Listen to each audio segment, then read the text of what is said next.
John Milton was born on the 9th of December 1608 in Cheapside, London. His father was a London notary who was raised as a Catholic and converted to the Church of England. Milton was given the best of English educations. As a child, he was tutored privately and attended St. Paul's in London, followed by a thorough education at Christ's College, Cambridge. Milton was also fortunate enough to travel abroad for 2 years, and while abroad he found much pleasure in writing English and Latin poetry. When he returned to England, he ran a private school as well as spending time supporting contemporary Puritan causes. He married his first wife, Mary Powell, in 1642.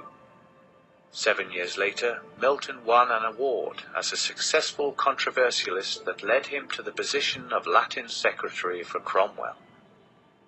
He handled correspondence with foreign nations and was an apologist for the Commonwealth. By 1652, overwork caused Milton to go blind. During a period of transition between governments in 1660, Milton lost his office and was imprisoned. After the death of his second wife, Catherine Woodcock, in 1658, he married Elizabeth Minshall. Milton, now elderly and blind, created the national epic that we remember him for, Paradise Lost, published in 1667. He spent the final years of his life more or less quietly under the dutiful care of his daughters.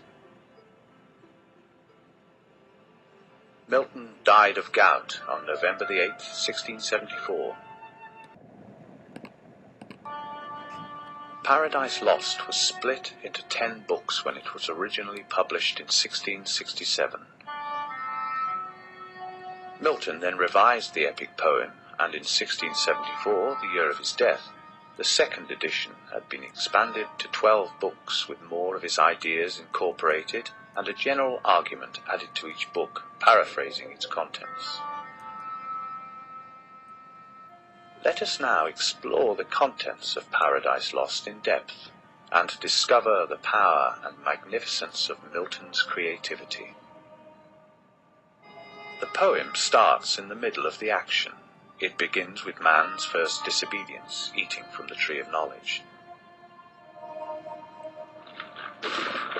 The poem then rushes to the past, explaining the fall of Satan from heaven into chaos. He arises from the burning lake and attempts to awake his followers to devise a plan to regain heaven. Milton appears to blame the fall of man on Satan in these first few powerful moments of the poem. Satan suggests that they corrupt a new world. Space may produce new worlds, whereof so rife there went a fame in heaven that he ere long intended to create and therein plant a generation, whom his choice regard should favour equal o'er the sons of heaven thither, if but to pry shall be perhaps our first eruption thither or elsewhere. Satan has been taken for a long time as the most exciting, in many ways the central character in the poem, certainly since the time of the Romantic poets in the beginning of the 19th century.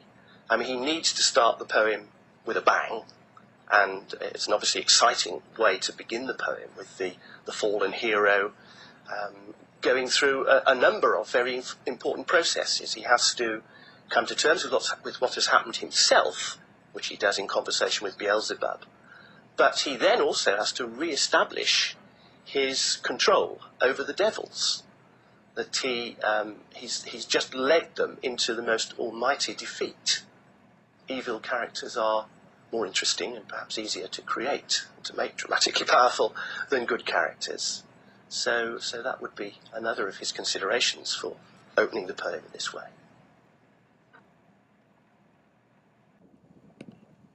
Well, the question of whether Satan is the hero of Paradise Lost is one that's often brought up, mainly because I suppose it looks on the surface as if he is perhaps the most successful character in the poem, in that he sets out at the beginning to tempt the newly created Adam and Eve to disobey God, and he apparently succeeds. But I think that's to miss the way Milton actually handles the poem. He actually sets Satan up from the beginning as someone who cannot succeed. Of man's first disobedience and the fruit of that forbidden tree, whose mortal taste brought death into the world and all our woe. With loss of Eden, till one greater man restore us, and regain the blissful seat, sing heavenly news that on the secret top of Oreb or of Sinai didst inspire that shepherd who first taught the chosen seed. In the beginning, how the heavens and earth rose out of chaos. I thence evoke thy aid to my adventurous song, that with no middle flight intends to soar above the Aeonian mount, while it pursues things unattempted yet in prose or rhyme. Paradise Lost impresses readers not only because it is reminiscent of epic poetry, but because Milton defies tradition and creates something entirely original. Paradise Lost is primarily an epic, although Milton built in a lot of dramatic material as well. He certainly saw himself as remaking the epic. The claim at the beginning of the poem that his adventurous song intends to soar above the Aeonian mount while it pursues things unattempted yet in prose or rhyme is very much Milton challenging the whole epic tradition and saying that he will build into the poem things he's adopting from the Greek and Roman epics, but that because this is a Christian poem, its very material will mean that if he succeeds, he will outdo his predecessors. And he remakes the classical epic in many different ways. Milton incorporates elements of traditional epic poetry, like that of Homer and Virgil. He tackles the subjects of love and war, supernatural characters, the cataloguing of warriors, and a descent into hell. And so what we have here is a very exciting discussion. We are getting ready to read what truly is considered just one of the greatest pieces of poetry of all time, and certainly the greatest of the English epic attempts. Milton really is trying to write the great English epic when he starts to write this. And what better lofty subject than the very nature of humanity? Good versus evil, and why there is evil in the world, and how man is supposed to deal with it, and what in the world God was thinking, and all of those things. Now, I want to be very careful. You know, sometimes when we study poetry like this, we have a tendency to allow ourselves to argue about the very nature of Christianity or biblical text in general. And that is, in fact, not what our reading of Paradise Lost is going to be. We are going to read this as a piece of fiction that has some basis in biblical text. I'd like you to click on the link on the page that shows you the biblical text that is often that is used as the basis for the poem. Just take a look at the passage from Genesis and the passages from Isaiah and Revelation, and we'll talk about those more in class tomorrow. But we have to remember that this is fiction, and we are concerned with it as a piece of fiction. We are concerned with John Milton's picture of God and attempts to justify his ways in his poem, and how he uses the poem as a kind of allegory for trying to explain what in the world is going on our planet and in our world, where we are, who we are, and where we're headed. Truly lofty aspirations.